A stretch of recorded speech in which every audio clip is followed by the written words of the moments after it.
Om Namo Venkateshaya. Hello everyone, welcome back to my channel. Today I am going to show you the శ్రీవారి దర్శనం. శ్రీవారి దర్శనం చేపిస్తా అనుకుంటున్నారా? లేదండి, ప్రస్తుతానికి శ్రీవారి దర్శనానికి సంబంధించిన టోటల్ అప్డేట్స్ అయితే మీకు ఈ వీడియోలో అయితే షేర్ చేయబోతున్నాను. ఎందుకంటే మేము సడన్గా ప్లాన్ చేసాము శ్రీవారి నేత్ర దర్శనానికి వెళ్దామని చెప్పి.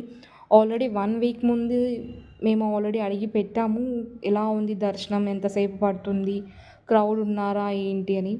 అండ్ చాలామంది అడిగిన తర్వాత ఇచ్చిన అప్డేట్ ఏంటంటే, ప్రస్తుతానికైతే స్వామివారి దర్శనానికి పెద్దగా టైం పట్టట్లేదు, డైరెక్ట్గా క్యూ లైన్లో నుండి వెళ్ళిపోవచ్చు, కాంప్లెక్స్లో కూడా కూర్చోపెట్టట్లేదు అని చెప్పారు.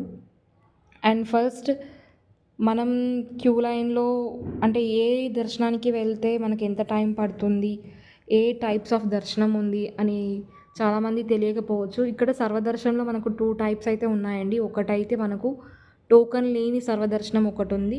అండ్ టోకన్ తీసుకున్న తర్వాత అంటే విత్ టోకన్, కొంతమంది విష్ణు నివాసంలోనే టోకన్ తీసుకుంటున్నారు, అది కూడా ఫ్రీ దర్శనే అండి. అది కూడా తీసుకొని కూడా మనం స్వామివారి దర్శనానికి అయితే వెళ్ళొచ్చు. మేమైతే టోకన్ లేని దర్శనానికి వెళ్తున్నాం.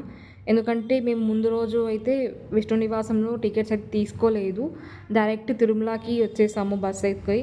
అండ్ అక్కడి నుండి ఇప్పుడు 7:30 అయ్యింది. సో 7:30కి అంతా మేము ఇక్కడ రీచ్ అయిపోయాము. సో ఇప్పుడు మనమైతే వరాహస్వామి దర్శనానికి అయితే వెళ్తున్నాం.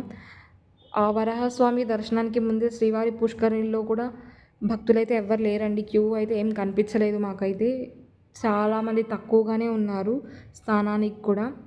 అండ్ వరాహస్వామి దర్శనానికి కూడా మాకు పెద్ద టైం అయితే పట్టలేదు, ఎందుకంటే ప్రీవియస్ మేము వచ్చినప్పుడు కూడా కొంచెం టైం పట్టింది వరాహస్వామి దర్శనానికి కూడా. ఎందుకంటే అప్పటికి క్యూ పెరిగిపోయింది, కాస్త వెయిట్ చేయాల్సి వచ్చింది, ఒక 10 మినిట్స్ అయినా టైం పట్టేది. కానీ ఇప్పుడు అంటే నిన్న థర్స్డే రోజు మేము దర్శనానికి వచ్చేసరికి అంటే ఫాస్ట్గా నడిచి దర్శనం చేసుకొని బయటికైతే వచ్చేసాము. మేమైతే వరాహస్వామి దర్శనం తర్వాత జీప్ మాట్లాడుకొని ఒక 4 మెంబర్స్ ఉన్నాము. జీప్ అతను సర్వదర్శనం అని చెప్పగానే టోకన్ తీసుకున్నారా అని అడిగారు. లేదండి, మా దగ్గర టోకన్స్ అయితే ఏమీ లేవు, మేము ఫ్రీ దర్శనానికి డైరెక్ట్గా వెళ్దాం అనుకుంటున్నాం అని అడిగితే, అతను అడిగితే 6 అవర్స్ పడుతుంది అని చెప్పారు. క్రౌడ్ ఉన్నారా అంటే పర్లేదు ఉన్నారనే చెప్పారండి మాకైతే. సో మేము జీప్ మాట్లాడుకుంటే అతనైతే 100 రూపీస్ ఛార్జ్ చేశారు వరాహస్వామి దర్శనం తర్వాత. సో అతనైతే ఒక పాయింట్ దగ్గర మమ్మల్ని దింపేశారు. అక్కడ నుండి మేము దగ్గర దగ్గర ఒక 2-3 కిలోమీటర్స్ అయితే నడిచామనే చెప్పొచ్చండి. ఎందుకంటే ఆ దారి పొడవు మొత్తం ఎవ్వరూ లేదు, చాలా క్యూ మొత్తం చాలా ఖాళీగా ఉన్నింది.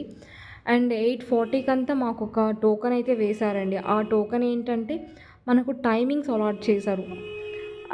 మాకైతే 8:40కి కాంప్లెక్స్లోకి వెళ్తే ఆ టోకెన్ ఇచ్చిన తర్వాత దాని మీద టైమింగ్స్ 9 PM అని ఉన్నిందండి. మాకైతే అది చూసి 10 అవర్స్ పడుతుందేమో అని అయితే మేమైతే భయపడ్డాం.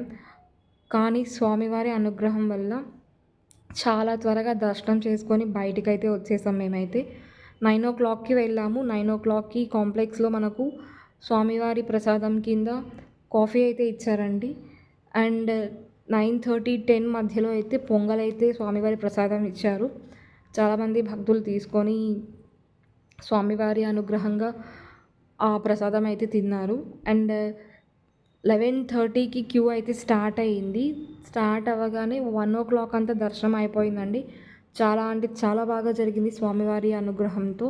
అండ్ ది సేమ్ టైం స్వామివారి కూడా చాలా బాగున్నారనమాట. అసలు చెప్పలేము స్వామివారి స్వరూపం గురించి. ఆ 5 మినిట్స్ కూడా కాదు, ఒక 2-3 సెకండ్స్ ఆ దర్శనం కోసం మనమైతే చాలా సేపు వెయిట్ చేస్తాం కదా. కొంతమంది 10 అవర్స్ వెయిట్ చేస్తారు, కొంతమంది 24 అవర్స్ వెయిట్ చేస్తారు ఆ 2 or 3 సెకండ్స్ కోసం. ఆ 2 or 3 సెకండ్స్ కలిగే ఆనందంలో ఆ వెయిటింగ్ కూడా, ఆ పెయిన్ కూడా మనం అంతా మర్చిపోతామేమో కదా, అంత బాగుంటారు స్వామివారు అయితే. అండ్ October 4th నుండి బ్రహ్మాండ నాయకుని బ్రహ్మోత్సవం కూడా స్టార్ట్ అవబోతుందండి. అందరూ వచ్చి స్వామివారి దర్శనం చేసుకుంటారని అనుకుంటున్నాను. దానికోసం కూడా ఇక్కడ పనులు అయితే జరుగుతున్నాయి. అక్కడెక్కడ స్వామివారికి సంబంధించిన పెయింటింగ్స్ కానివ్వండి, కొన్ని ఫ్లెక్సీస్ కూడా వేస్తున్నారు. అండ్ ఇలాగ కంచెలన్నీ వేసి క్యూ లైన్స్ కూడా ఏర్పాటు చేస్తున్నారు. అండ్ కాంప్లెక్స్ లోపల నుండి మనం దర్శనం వెళ్ళే దారిలో కూడా కొన్ని పైప్స్ అన్నీ పెట్టున్నారండి. చాలా మార్పులైతే చేస్తున్నారు బ్రహ్మోత్సవానికి సంబంధించి. అండి స్వామివారి దర్శనానికి వెళ్ళే క్యూ లైన్ అది కూడా టోకన్ లేని దర్శనం అనమాట ఇది.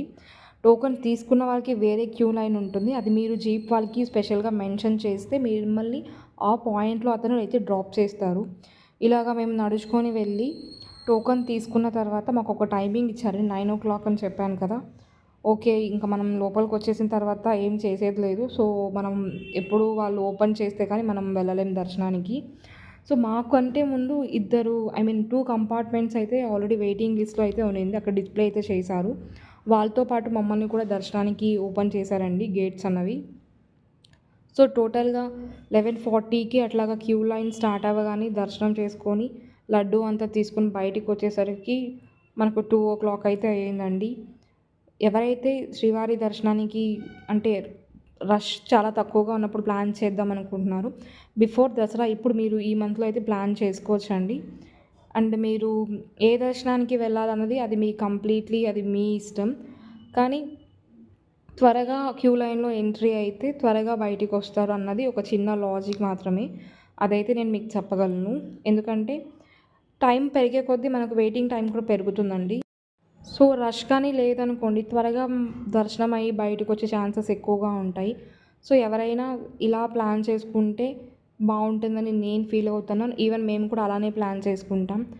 మాక్సిమం 7:30కంతా చేసుకొని రీచ్ అయిపోయి అక్కడ మొబైల్ సబ్మిట్ చేసేసి 9కంతా మేము కాంప్లెక్స్‌లో ఉండడానికి ట్రై చేస్తాం. ఎప్పుడు అలాగా మీరు సర్వదర్శనానికి మార్నింగే అట్లా ఫాలో అయ్యారంటే త్వరగా బయటికొచ్చేస్తారండి. అంతే అండి ఈ వీడియో. బాయ్. Take care.